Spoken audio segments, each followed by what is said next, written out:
Fala aí pessoal, mais um dia de Veda. Meu nome é Vitor Donofrio, sou um dos editores da Novo Século e eu vou comentar um pouquinho com vocês sobre um assunto bastante interessante, um pouco polêmico, que é a questão das resenhas.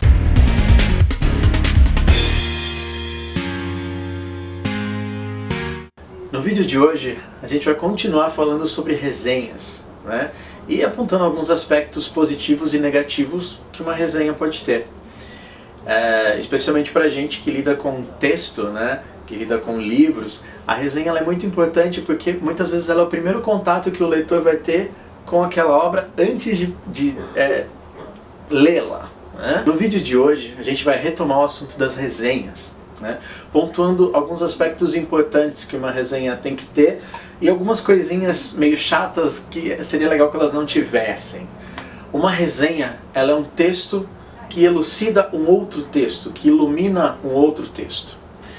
E não é um resumo, que muita gente acha que é simplesmente dar um Ctrl+C, Ctrl+V na quarta capa do livro e colocar lá, tem uma resenha. Isso não é uma resenha, tá? Uma resenha, ela implica que a pessoa que esteja escrevendo pesquise um pouco sobre aquele assunto, se aprofunde um pouco sobre aquele assunto para introduzir o leitor naquele contexto, que talvez esse contexto seja mais importante do que o próprio livro, do que o próprio texto que a pessoa está resenhando. Por exemplo, se eu estou, sei lá, falando sobre o novo lançamento do Novo Século, o Homem de Ferro, e vou fazer uma resenha sobre isso, é importante que para o seu leitor que esteve em Marte por 20 anos, quando ele chega na Terra e quer, antes de ler o Homem de Ferro, que a sua resenha fale um pouquinho sobre o personagem, que a sua resenha fale um pouquinho sobre o autor daquela obra e contextualize, acho que essa é a palavra-chave, né? Contextualizar um assunto para o seu leitor conseguir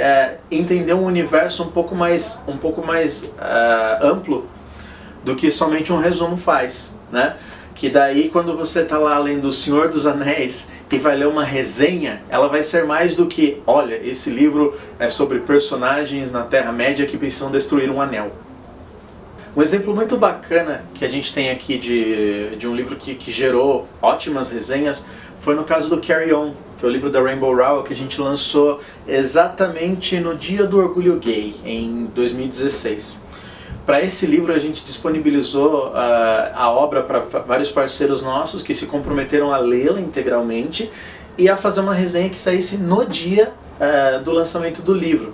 Aí por que essa data era importante? Porque ela é um dos assuntos do livro, né? Que era importante que todo mundo que resenhasse levasse isso em conta e também soubesse levar o leitor para aquele assunto, sem contar a história. Isso que é o mais interessante, né? Dá para você falar horas e horas e horas sobre um filme, sobre um livro, sem dar spoiler algum, simplesmente pegando as coisas que contextualizam aquele universo para o seu leitor, para o seu público. Então, no dia que saiu o Carry On, as pessoas já estavam comentando sobre ele nas redes sociais e não só replicando que é a história de uma escola que tem os bruxos e tem o Simon, tem o Bess. As pessoas já estavam falando, né, nas resenhas quem era Rainbow Rowell, que foi a autora do livro, falando as polêmicas, né, sobre as semelhanças com Harry Potter e muitos deles compreendendo que a Rainbow queria fazer uma homenagem ali, então muitas cenas elas não são cópias do Harry Potter, mas elas são uma homenagem e um meio para se construir uma história para uma outra época, né? Então a partir das resenhas o leitor entendia não somente a história do livro, o plot do livro, mas também entendia outros assuntos, como o preconceito, entendia outras questões como a não aceitação dentro da escola, o bullying, e aí se fazia um universo muito maior do que o livro em si. Então essa foi uma das resenhas que a gente mais gostou aqui, teve várias, né? Uma melhor que a outra. Então ajuda a editora muitas vezes com os feedbacks sobre a tradução, o que as pessoas estão achando do livro objeto, né? Ele está diagramado legal, como é que está a revisão, mas diferente da crítica que simplesmente vai lá e pontua um problema, a resenha ela pode inclusive dar sugestões, né?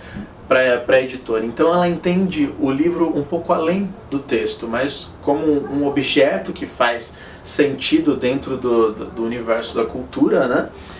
E que nos ajuda, né, a entender como que essa obra está frutificando nesse campo que a gente semeou ela. Então assim, a resenha aqui é bacana. Ela sabe dar uma sinopse curta do livro, tá? É importante que se fale um pouquinho, pelo menos, do plot que vai ter ali. É importante que situe o autor, quem é esse autor, que outros livros ele já escreveu e qual que é a relevância dele no cenário atual. Que fale um pouquinho da edição, né? Tem alguma coisa diferente nesse livro? Ele vem acompanhado de algum produto? A editora está fazendo uma campanha legal de marketing? A editora tá fácil de encontrar esse livro? O preço dele está bacana? O acabamento está bacana? Tudo isso pode entrar na sua resenha, é interessante que entre. Outros livros que façam parte desse mesmo universo, será que dá para fazer uma relação legal? Será que eu consigo relacionar o assunto daquele livro com alguma coisa que esteja acontecendo no mundo naquele momento? Porque muitas vezes as editoras elas se programam para que isso aconteça, né? Então, você está tendo um momento aí do mundo em que só se fala de corrupção. Óbvio que nós, editores, nós estamos de olho nesse assunto.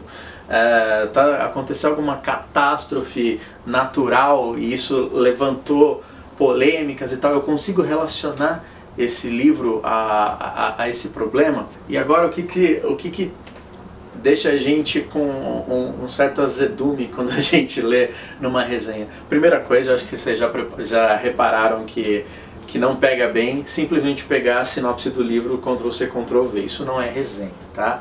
E isso ajuda muito pouco o leitor, porque ele pode ler a sinopse do livro em qualquer lugar que não seja no seu blog, que não seja o seu vídeo. Então, simplesmente falar o que está escrito lá atrás, não faça isso. Uma outra coisa que também incomoda é quando a pessoa que se propõe a resenhar o livro confunde muito o gosto dela, né? E às vezes esquece a qualidade que aquele texto tem ou deixa de ter apenas de acordo com o gosto dela. Então, fulano não gosta de histórias de super-heróis, se propõe a ler um livro de super-heróis e fala, eu odiei tudo. E aí, na real, não soube reconhecer nenhuma qualidade ou algum defeito, inclusive, que o livro possa ter, simplesmente porque gosta ou não. Tem muitos filmes que eu amo e que eu considero que são meio ruins, e tem muitos livros e filmes tal que eu detesto, mas eu reconheço, eu entendo as qualidades que ele tem. Sempre que você que se está fazendo uma resenha e consegue levantar aspectos positivos e negativos, mais rico vai ser a sua análise. A gente fica super triste quando a gente faz a produção de um livro e ninguém comenta, né? O livro, dentro do universo da cultura, ele tem sido um dos objetos mais bacanas e as editoras têm se empenhado muito, não só nas revisões e tal, mas para sempre fazer um verso legal para que você tenha uma surpresa ao abrir o livro, sempre dando um brinde, um marcador que seja nos aventurando, né, junto com vocês para fazer uma diagramação que tenha a ver com o livro, uma capa que tenha que faça dessa experiência algo mais bacana.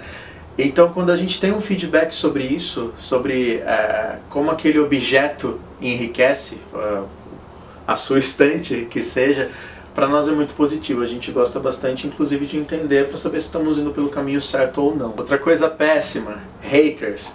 Hater não presta para nada, né? Então, para fazer resenha, menos ainda. Então, Isso aqui é uma bosta, isso aqui tá uma merda. E coisas do gênero não são opiniões, não servem para nada, né? Não constroem nada. Então isso também nós não consideramos como uma resenha. Enfatizando a questão do spoiler, gente, spoiler é um negócio muito chato, porque você impede a outra pessoa de ter a mesma surpresa que você teve, né? E isso é coisa de gente sem amor no coração. Então, não dê spoiler. E como a gente falou antes, é possível você falar horas e horas e horas com alguém que não leu alguma coisa, que não assistiu alguma coisa, sem dar spoiler nenhum, que seria pegar, fazer revelações relevantes do enredo para alguém que ainda não assistiu, e aí você impede a pessoa de ter a mesma experiência que você. Também não é legal confundir a resenha com crônica, tá?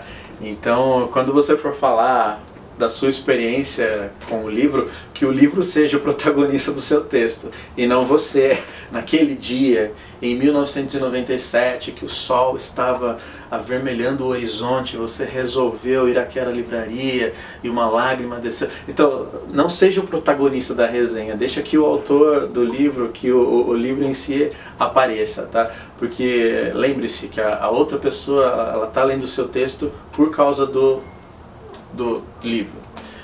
E aí você deixa a crônica para um outro tipo de texto que é tão maravilhoso quanto, mas que não é o assunto desse vídeo. Bom pessoal, finalizando então esse vídeo, espero que vocês tenham gostado. Se alguma coisa não ficou muito clara, deixa aí nos comentários que a gente responde com todo prazer, com toda alegria. Muito obrigado e até a próxima.